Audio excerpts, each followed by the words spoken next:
The ceiling fan clicked above the reception desk. Daniel Ez kept one hand on the cracked leather document folder as the officer flipped through the papers inside. The folder's corners were split from age. One seam had started peeling years ago. "You're reporting your wife?" the officer asked without looking up.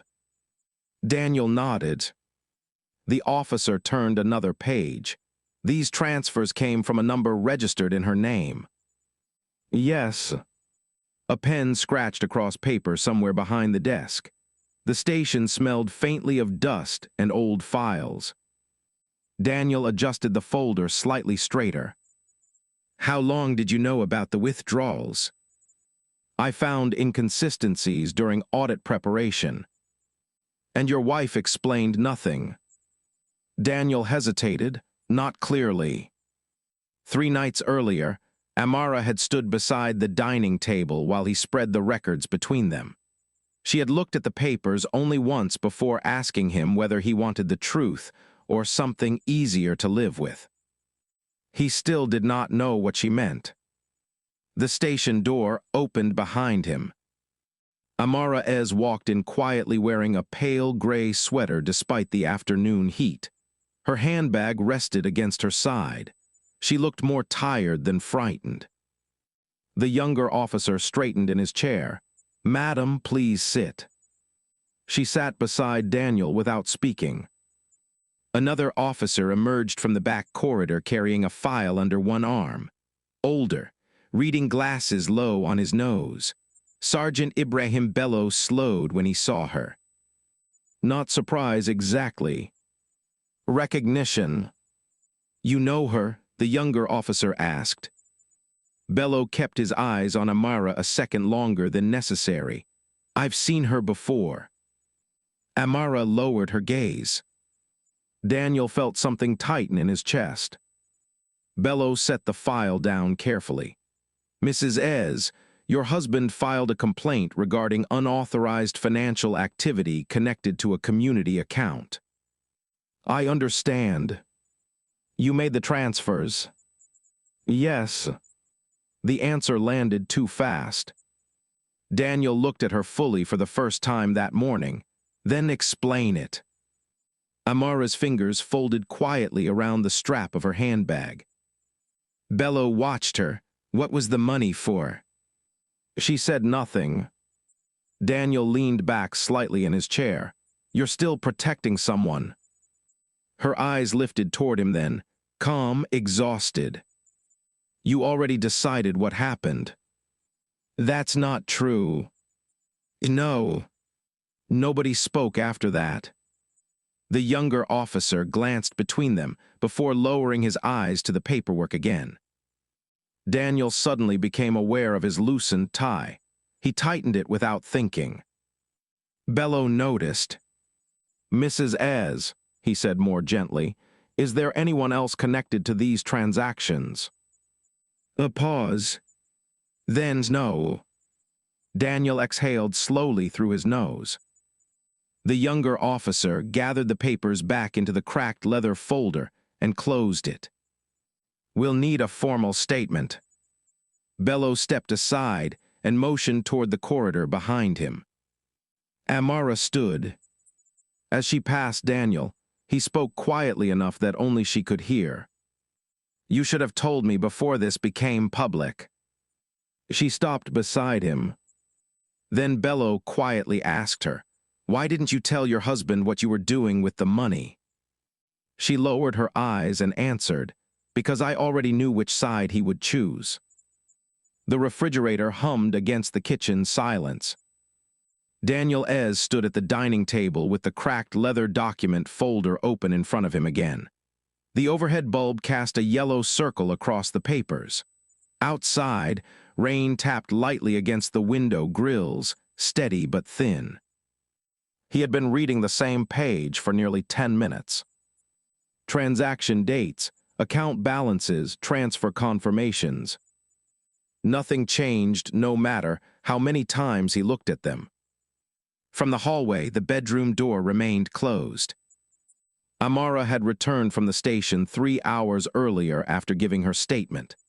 She had walked past him without accusation, placed her handbag near the sofa, and disappeared into the room quietly enough that the hinges barely sounded. Daniel loosened his tie and sat down. The chair opposite him stayed empty. He reached deeper into the folder, searching for anything he might have overlooked during the audit. His fingers brushed against loose papers tucked unevenly near the back seam. A pharmacy receipt. Not recent. He frowned and unfolded it carefully. Partial payment, emergency pediatric medication. The surname was unfamiliar. Daniel checked the date, nearly 5 months earlier. He looked toward the bedroom door instinctively. The receipt meant nothing on its own. People helped relatives all the time. Church contributions, neighborhood collections. Still, he slid it aside instead of returning it to the folder. His phone buzzed against the table. "Chaik Ez." Daniel answered without greeting. "Where are you?" A pause crackled through the speaker, traffic noise in the background. "Out," Chaik said. "Why?" "I went to the station today." Another pause. "I heard."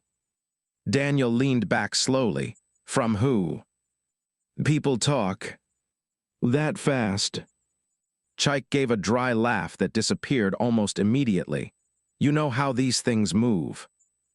Daniel studied the receipt again while speaking. "Did Amara contact you recently?" "No." "Are you sure?" "Why would she?" Daniel did not answer. On the other end, Chaik cleared his throat lightly. "Listen, maybe you should settle it quietly before it becomes something bigger." The sentence irritated him instantly. She admitted making the transfers. But did she explain them? Daniel's jaw tightened. "If you know something, say it directly." "I don't," Chaik answered too quickly. Rain thickened outside. Daniel rubbed a thumb along the cracked edge of the leather folder. The material bent softly under pressure. "When was the last time you saw her?" he asked. "Last month, maybe." "For what?" "Just family stuff." "What family stuff?" A longer silence this time. Then Chaik sighed. "You're speaking to me like I'm under investigation." Daniel almost apologized. Almost. Instead he said, "People don't move money around secretly unless something is already wrong." Chaik muttered something under his breath Daniel could not catch. "What?" "Nothing." The line went quiet again before Chaik spoke more carefully. "How's she taking it?" Daniel looked toward the bedroom. "I don't know." That answer settled heavily between them. After they ended the call, Daniel remained seated at the table without moving. Water gathered slowly along the outside of his untouched glass. He thought about the previous year in fragments instead of scenes. Amara leaving the house early on Saturdays without explanation. Missing jewelry from her dresser drawer. Phone calls she stopped taking in front of him. Cash withdrawals that never matched household expenses. At the time, he had assumed distance, fatigue, maybe resentment. Now every memory felt rearranged slightly out of place. The bedroom door opened. Amara walked into the kitchen wearing the same gray sweater from the station. Her hair was loosely tied back now. She crossed toward the sink without acknowledging the papers spread across the table. Daniel watched her fill a glass with water. "You could have told them there was a mistake," he said quietly. Amara drank first before answering. "Was there one?" He ignored the question. "People will hear about this." "They already have." "You don't seem concerned." She rested the glass carefully beside the sink. Concerned people usually try to protect themselves first. Daniel sat straighter. "That's unfair." Amara looked at him then, not angry, just tired enough that it changed her face. You walked into a police station with evidence arranged in order, she said softly. You had already practiced believing the worst. Neither of them spoke after that. The rain outside eased into a softer rhythm. Amara turned to leave the kitchen, but Daniel stopped her. Did you use the money for someone else? She paused near the doorway. For a second, he thought she might finally explain everything. Instead, she said, "You keep asking the smallest question in the room." Then she disappeared down the hallway again. Daniel stared after her until the house fell quiet. A few minutes later, he pulled the loose receipt closer beneath the kitchen light. At the bottom corner, beside the payment signature, were Amara's initials written carefully in blue ink. Children's voices echoed faintly from the far end of the shelter hall. Sergeant Ibrahim Bello stood near a row of stacked plastic chairs, while a volunteer searched through old supply records on a metal desk nearby. Afternoon heat pressed through the open windows despite the ceiling fans turning overhead. You said her name was Amara, the volunteer asked again. Bello nodded once. The woman snapped her fingers softly in recognition. Quiet lady, always came alone. She continued flipping through a notebook filled with faded handwriting. Bello looked around the shelter slowly. The flood damage had been repaired months ago, but traces remained in uneven paint along the lower walls. A child ran past carrying an empty water bottle like a toy car. She brought medicine sometimes, the volunteer continued. Paid school fees for 2 children too, I think. She worked with an organization. The woman shook her head. No, she didn't like attention much. Bello adjusted his glasses slightly. Did she ever mention family? Never, the volunteer smiled faintly. Most people who help here tell long stories first. She just asked what was needed. The notebook finally stopped beneath a page corner folded inward. There, the woman pointed. A list of supply payments, several unsigned. Beside 2 entries were the initials AE. Bello studied them quietly. Outside the shelter gate, traffic passed in long bursts of noise before fading again. He closed the notebook gently. Thank you, he said.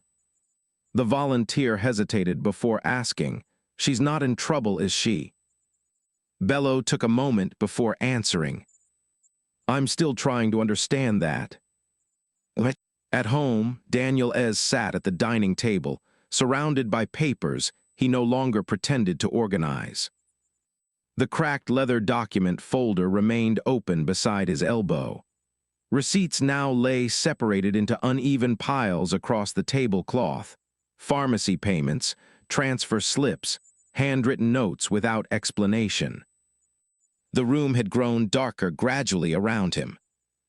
His untouched dinner sat cooling near the edge of the table. From the television in the sitting room came the low sound of evening news. Amara was not watching it.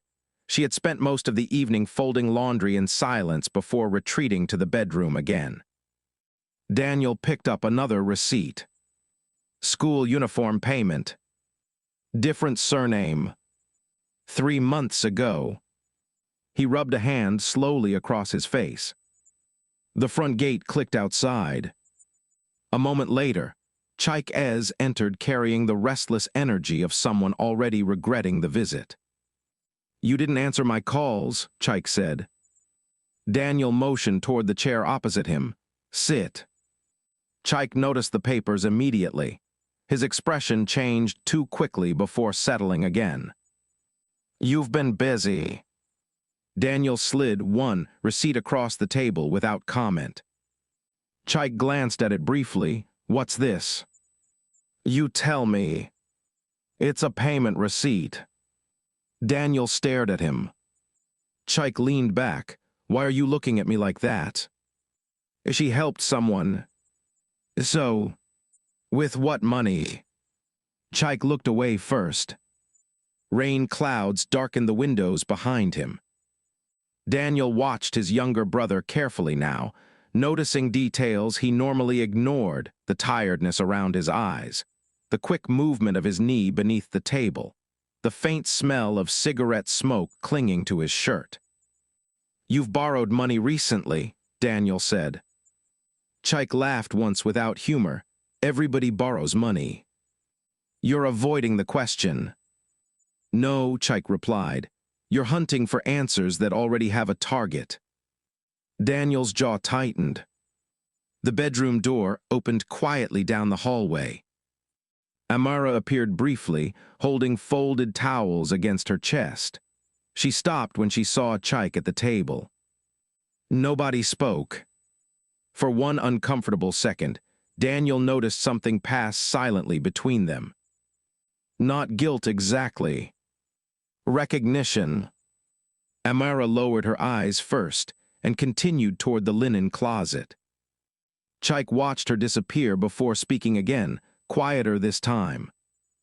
"You should end this before people get hurt." Daniel leaned forward slowly. "Then help me understand what's happening." Chike rubbed both hands together. "I can't." "Can't or whoa." Chike stood abruptly and moved toward the kitchen window. Rain had started again outside in thin diagonal lines. "You think this is simple because paperwork makes you feel safe," he said without turning around. "But people do complicated things when they're cornered." Daniel remained still. After a long silence, he asked, "Did she cover something up for you?" Chike closed his eyes briefly. Then he shook his head. But not quickly enough. The movement was small, barely visible. Daniel felt it settle heavily in his chest. Later that evening, inside the small consultation room at the station, Daniel sat across from Amara while a recorder blinked quietly red between them. The air conditioner rattled overhead. "You could stop this now," he said. Amara rested her hands together in her lap. "Could I?" "If there's something you're protecting, tell me." She looked at him steadily for the first time in days.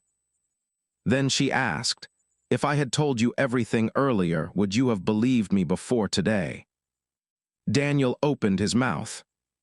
Nothing came out. Amara stood slowly as the officer outside signaled the meeting was over. At the door, she paused without facing him fully. "There's one thing inside that folder you still haven't noticed." The fluorescent light above the records desk flickered twice before settling. Daniel Ez sat across from Sergeant Ibrahim Bello with the cracked leather document folder resting between them again. The folder looked thinner now. Papers no longer sat neatly inside it. Receipts protruded unevenly from the edges like things forced into hiding too quickly. Bello adjusted his glasses and slid several photocopied pages across the desk. "I need you to look carefully at the transfer dates," he said. Daniel leaned forward. Rows of transactions filled the page. Withdrawals, deposits, temporary balances restored days later. At first, it still looked like concealment. Then he noticed the pattern. Every missing amount returned in increments. Never larger. Never late enough to trigger audit review.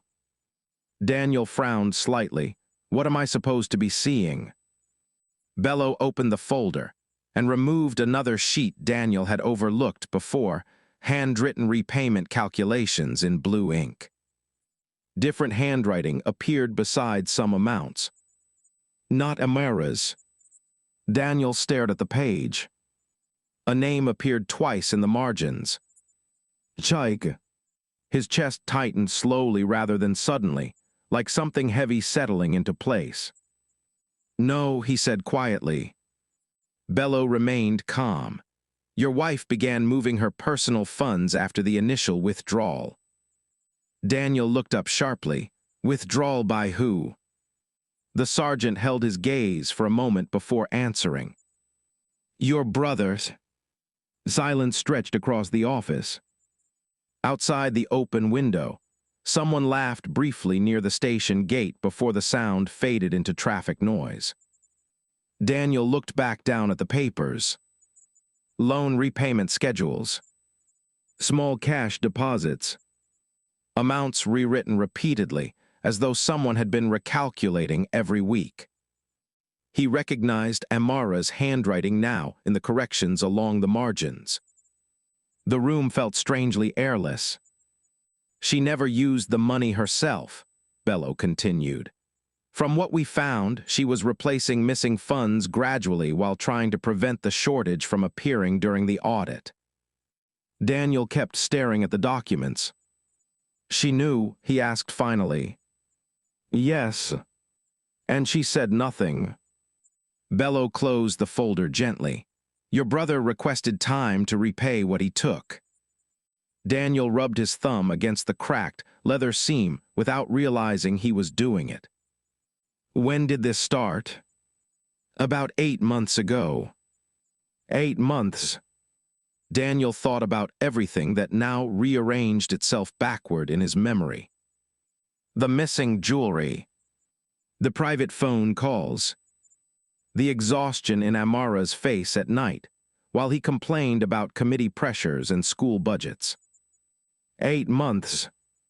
And Chaik, Daniel asked quietly. He confirmed the debt this morning. Daniel sat motionless. Bello reached for another page but stopped. There's more.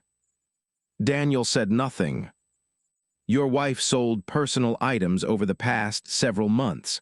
Some of the repayment amounts came from her accounts directly. Daniel's eyes moved slowly across the paperwork again. A jewelry appraisal receipt. Transfer confirmations. Medical payments mixed between them. Not chaos. Management. Careful, exhausting management. The kind done by someone trying to stop damage from spreading quietly. He leaned back in the chair. For the first time since entering the station days earlier, Daniel no longer felt angry. The feeling replacing it was harder to hold.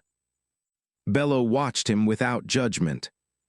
Why didn't she tell me? Daniel asked. The question sounded smaller once spoken aloud. Bello considered him carefully before answering. She may have believed the financial problem was survivable, he said. The public shame was what frightened her. Daniel looked up. The sergeant continued in the same steady tone. She mentioned something during questioning.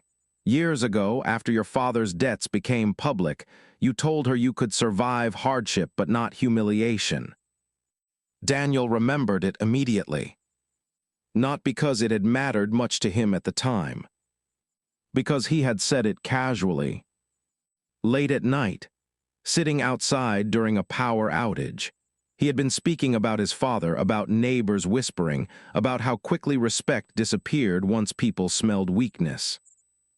Amara had been quiet then too. Daniel lowered his eyes toward the folder again. All week he had treated the papers inside it as evidence against her. Now every page seemed to document the length of time she had carried something alone. The office door opened softly. Chaikez stepped halfway inside before stopping. His face looked older than it had days earlier. He avoided Daniel's eyes at first. I was going to fix it, Chaik said quietly. Daniel did not answer. I thought I'd repay everything before anybody noticed. You let her carry it, Daniel said. Chaik swallowed. She wouldn't let it destroy you. The sentence landed harder than Daniel expected. Not because of what it said about Amara. Because of what it suggested about him. Bello gathered the papers slowly back into the cracked leather folder and pushed it toward Daniel across the desk. The sound of worn leather dragging against wood seemed unusually loud. Daniel placed his hand on top of it but did not open it again. For several seconds, nobody spoke. Then Daniel stood abruptly. I need to withdraw the complaint. Bello looked at him calmly from behind the desk. That may solve the case, he said gently. It doesn't solve what she learned about you. Amara zipped the travel bag slowly and placed it beside the bedroom door. Daniel Ez remained standing near the dresser, one hand resting against the frame as though steadying himself. You don't have to leave, he said. Amara adjusted the sleeve of her sweater. I think I do. The room stayed quiet after that. No raised voices, no anger left to spend. From outside came the distant sound of evening traffic and a generator starting somewhere down the street. Daniel looked toward the hallway. How long? I don't know. He nodded once, though the answer seemed to hollow something inside him. For several seconds, neither moved. Then Amara lifted the bag. As she passed him, Daniel spoke again, more quietly this time. I would never have let people speak badly about you. Amara stopped near the doorway. That wasn't the part that frightened me. She left before he could answer. The front door closed softly. Daniel stayed where he was until the house settled completely into silence. Then he walked slowly back toward the dining table. The cracked leather document folder still sat exactly where he had left it that morning. For days, he had carried it like protection. Now it looked tired. He sat down and opened it again.